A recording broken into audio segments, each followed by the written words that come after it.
Si tu veux savoir ce que c'est une variable et comment les utiliser dans Unreal Engine, tu es au bon endroit. Alors bienvenue sur ma petite chaîne. N'hésite pas à t'abonner et à mettre la cloche pour suivre les autres vidéos. On va commencer tout de suite dans le vif du sujet. Une variable, qu'est-ce que c'est? Une variable, c'est comme une boîte, comme ça. C'est une boîte dans laquelle tu peux stocker des informations. Donc là, j'ai pris trois variables, hein, mais j'aurais pu en mettre plus. Dans laquelle tu peux stocker des informations et surtout dans laquelle tu peux venir récupérer ces informations pour les réutiliser. Donc, dans un premier temps, c'est ça. Donc, dans Unreal Engine, c'est comme ta petite boîte dans laquelle tu mets des bonbons, des jouets ou des livres ou ce que tu veux. Ça marche de la même manière. Tu peux stocker des chiffres à virgule, des chaînes de caractères ou des mots si tu préfères. Savoir si c'est vrai ou faux, une position, une rotation et une taille, une rotation uniquement. Alors, je vais compiler pour te montrer. Là, ça me donne la rotation sur les axes X, Y et Z et une variable vectorielle. Donc c'est pareil, c'est X, Y et Z, mais c'est une position. Et là, c'est juste une rotation.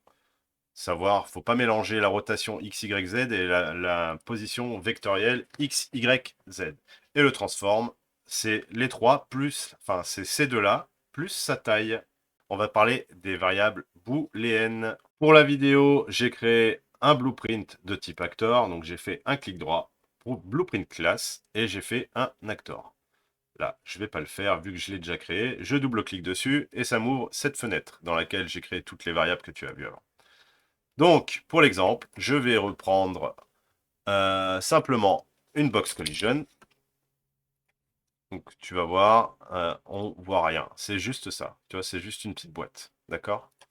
Donc, je vais la redimensionner. Hop là. En appuyant sur espace, tu peux passer d'un mode à l'autre.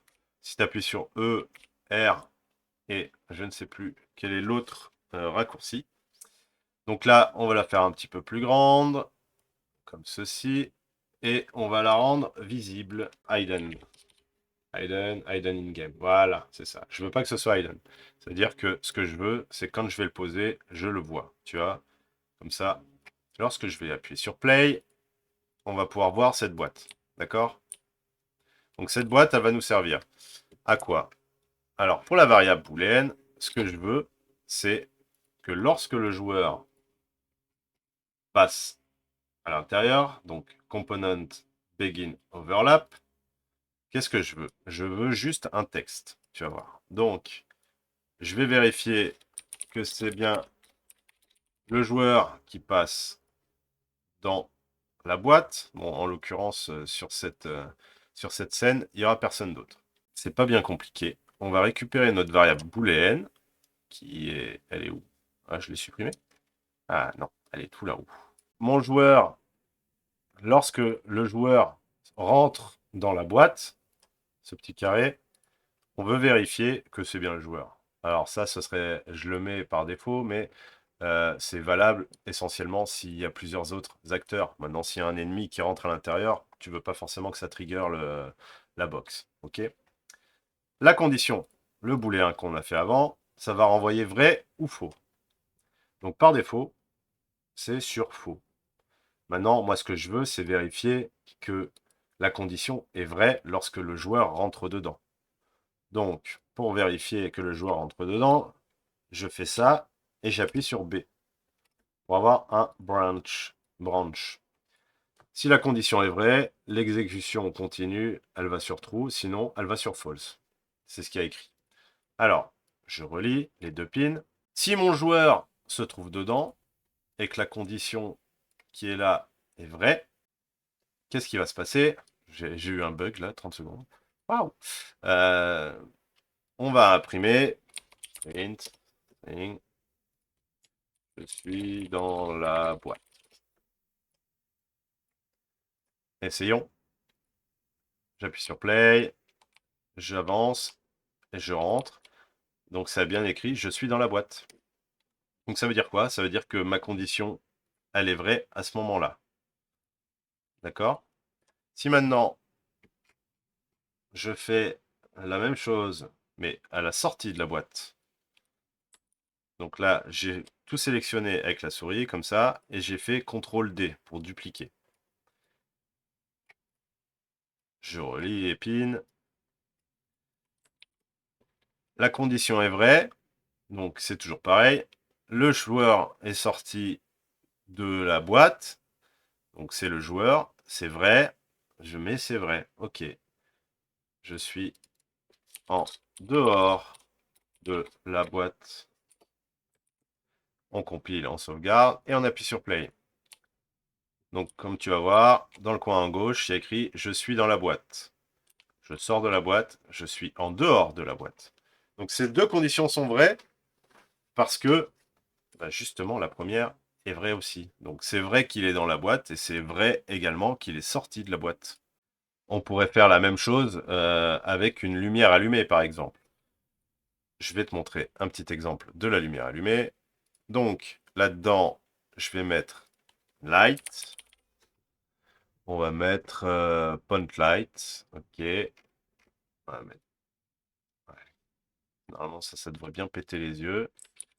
Donc ça, c'est une lampe. Et qu'est-ce que je veux? Je veux que ma visibility,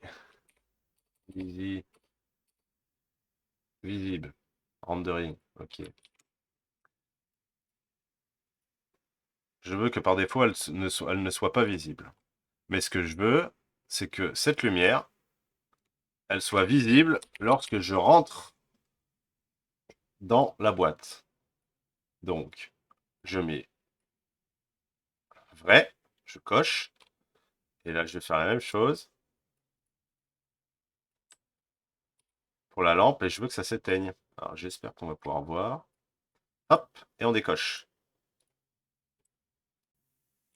Ça s'allume, ça s'éteint, ça s'allume, ça s'éteint. C'est le même principe qu'un interrupteur. Alors j'espère que tu auras compris le concept des booléens.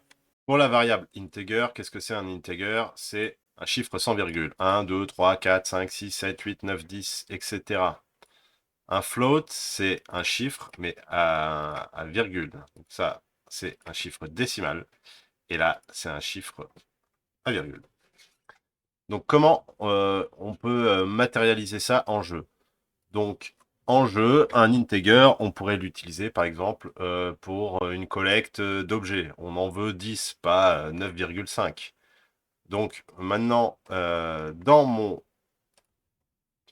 blueprint personnage, pardon, un petit bug mental, encore une fois, j'ai créé une variable de gestion, une fonction de gestion de vie. Donc cette fonction, pour connaître, en fait, pour récupérer la variable, la valeur vie, lorsque mon personnage va marcher sur cette flamme, j'ai besoin donc de lui mettre un paramètre. Donc j'ai mis le paramètre vie, que j'ai additionné à la variable vie, que j'ai défini sur 100 points de vie. Je lui ai donné aussi une vie max à 100. Donc la valeur de la vie, c'est ceci. Et la vie max, ce sera ça. Donc, en fait, on met un clamp justement pour définir une limite. J'aurais pu très bien mettre moins 10, tu vois, en minimum. Et ensuite, je viens définir la variable vie ici. Donc, je fais un glisser, je relâche et je set la vie. Et je récupère la valeur à la sortie. Pourquoi ça? Parce qu'en fait, j'ai besoin d'y accéder dans mon blueprint où j'ai créé mon feu. Donc, c'est le même principe. J'ai fait une box collision, que tu peux avoir, qui est surlignée en jaune, et j'ai rajouté un effet de feu. Donc ça, réellement, ça fait rien du tout. C'est juste un mesh, un acteur en 3D. Donc, sur la box collision, je clique sur On Component Begin Overlap, c'est-à-dire quand le joueur là, rentre dedans, je vérifie que c'est bien mon joueur, et j'appelle la fonction gestion de vie qu'on a créée avant dans le personnage. Et ici, je viens lui retirer 5,5 points de vie. J'ai fait un sprint string à la fin pour qu'on puisse voir en temps réel, en fait, les dégâts. Donc j'ai aussi rajouté une petite barre de vie en bas. Et lorsque le joueur rentre à l'intérieur, il a perdu 5,5 points de vie. De nouveau 5,5, etc. Donc voilà. Maintenant, tu as pu voir, avant, j'ai mis la même fonction, mais en fait, je l'ai créée avec des integers. Donc, c'est ça, voilà. Et maintenant, si je veux lui retirer 5,5 PV avec le même feu, bah, par défaut, tu vas voir, ça remet à 5. Tu ne peux pas avoir de chiffre à virgule. Donc c'est pour ça que dans certains cas, c'est quand même vachement plus intéressant. Si maintenant on sait que ton personnage, le feu, il peut retirer 5,5 points de vie, ton ennemi, il tape entre 10,5 et 30,2, bah, tu seras obligé d'utiliser des floats. Et c'est plus intéressant dans ce cas-là. Donc, je remets, et maintenant,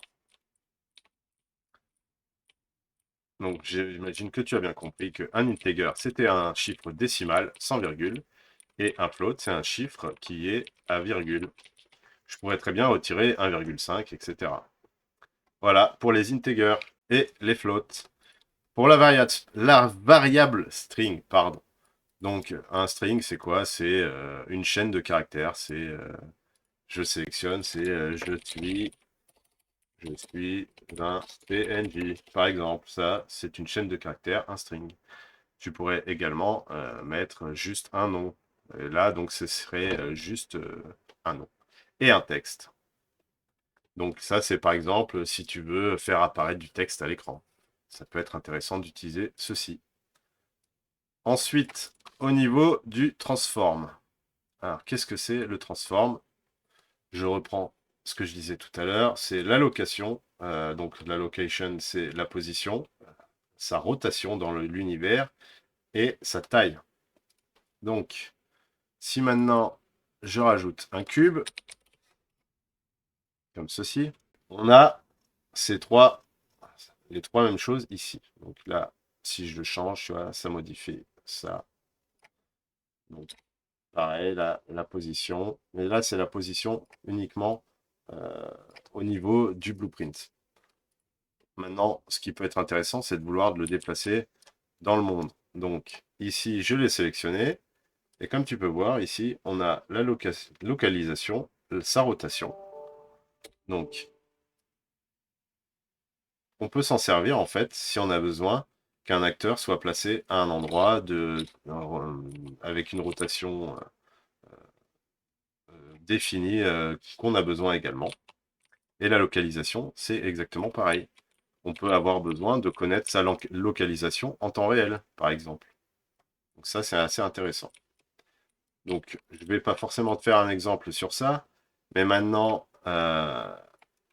si tu veux connaître sa position par rapport à ta caméra, on va par exemple pouvoir utiliser certaines astuces. Donc, je te parlais d'astuces avant. Tu vois, ça par exemple, ça me permet de définir une position, donc d'avoir une location. Donc là, en fait, ce que j'ai, c'est la location, la position de ma caméra dans le monde. Et ça me permet du coup d'interagir entre guillemets avec des acteurs. Des variables vectorielles, c'est les variables, les jaunes. Donc comme tu peux voir, ma caméra, ici, elle a une position et une location et une rotation dans le monde. Donc, dans cette variable, je prends ma caméra, je viens la mettre là, et je veux sa position. À l'absolu, je pourrais très bien le mettre ici directement dans Start. Ça, c'est la petite fonction qui permet de tracer la ligne verte et donc d'avoir un contact entre guillemets avec un endroit. Le forward vector, c'est la ligne droite. Donc maintenant, 700, ça c'est la distance de mon vecteur. Tu vois, je veux que ça aille à 700. Donc comme tu l'as compris, les variables vectorielles, ça permet d'avoir la position X, Y, Z dans le monde d'un acteur. Là, pour le coup, pour notre exemple, c'était la caméra. Alors surtout, comme je t'ai dit au début, n'hésite pas à me laisser un petit commentaire. J'espère que grâce à cette vidéo, tu auras compris un petit peu plus les variables sur Unreal Engine et que ça te donnera peut-être envie de te lancer. N'hésite pas à me faire des retours. J'essaie de m'améliorer à chaque fois un petit peu plus, mais c'est pas évident. Allez, ciao!